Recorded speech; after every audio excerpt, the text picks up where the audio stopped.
We're joined by my guy, Ed Prather. Ed, my friend, your Broncos, your Buffaloes, they're kicking ass, buddy. You got to love it, right? Oh my gosh, that's an understatement. I mean, it's been and we talked about before with the Broncos. You never really know what you're going to get, but it just seems like a more cohesive offense already. And it's, I mean, we've tried just everything. So to see, opening up the field a little bit is pretty exciting. And then the Buffs, holy cow! Yeah, the Buffs have a bye week, and their next 4 games: Texas Tech, Utah, Kansas, Oklahoma State. None of those guys are really doing that great. It is. They would need some help to get to the Big 12 championship game, and that Kansas State game, oh my God, that one is salt in the wounds. But that being said, these are first world problems. First world problems if we're complaining about, that second loss. But listen, they got a ways to go. They have 4 games to plow through before they get there. But it's been so exciting, Ed. It's so exciting.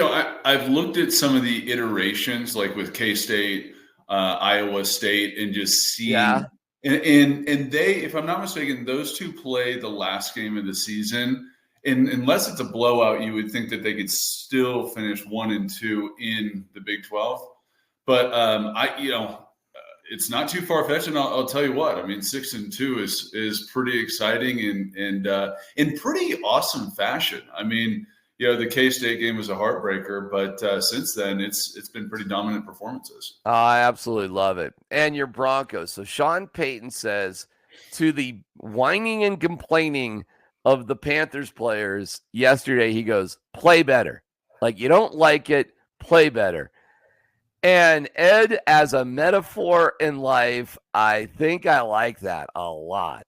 You're complaining about this, you're complaining about that, play better. You don't like your job, play better. You don't like control, right? Instead of a little bit, yeah. For me, it's hey, you're a phenomenal athlete, or you wouldn't be here, and let's stop blaming things around us and do what we can to contribute to the team, right? I like to think with you, listen, in the real estate agency, you go against listen, I think you're huge, my man. But in the world of real estate agencies, you're a small fish in a massive pond, correct? Very, very, very small. And, we operate as, I mean, you could call it a boutique brokerage, but we really operate as a team, meaning that we really try to provide a lot of leverage to our agents so they can go do what matters, which is meet with folks trying to buy or sell. But even with it, as far as a team goes, we're probably like mid to small-ish in the whole scheme of things. And I mean, it makes me so proud just because it really feels like being greater than the sum of our parts. We can help more people. And you know what? Play better, work harder. You don't like it, stop your bitching and complaining. And to me, that's kind of a big deal amongst your teammates, man, at Ed Prather. There's not a lot of whine. And if they are whiny, they're probably not with you very long. If they're lazy or whiny, they're probably not with you. Well, and that's part of it. And I think most of us know, but just to give you an idea, it's like 95% fail rate, which is astounding. Maybe you have some folks ended up doing, 1 or 2 every year or 2, but it's really, really hard. And what we try to preach is, hey, you have control. And so if you want to take that mentality and feel sorry for yourself, nobody cares.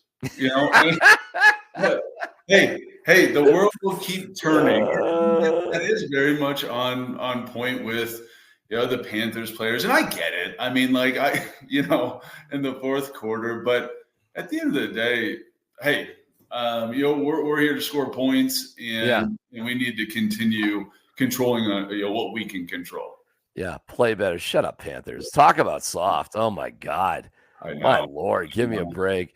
All right, Ed, what's going on in real estate? The election, man. Here we go.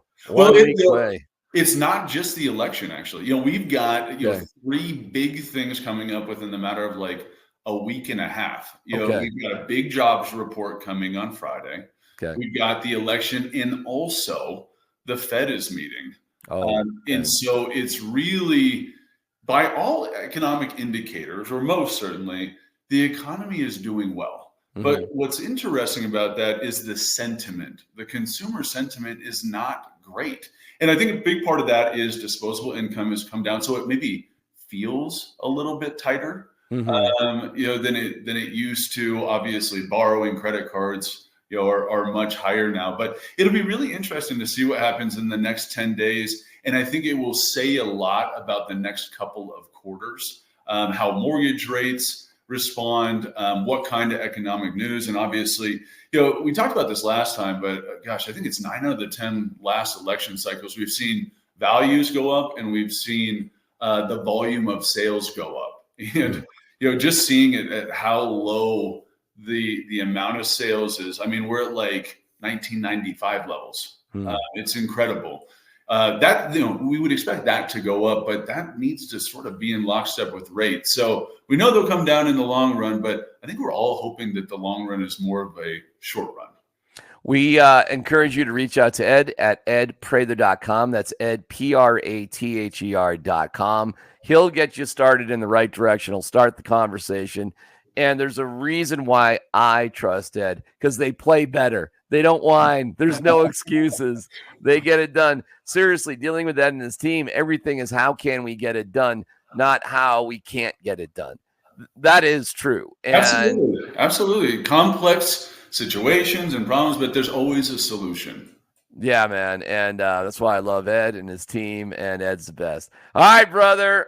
We'll talk to you next week, and appreciate you. Talk to you, Ed. Okay, let's go. Hey, we get our first Nuggets win. How about that? I know. I love it. All right, we'll talk next week. I love you, man. All right, thanks, Ed. Bye, my man. Ed Prather.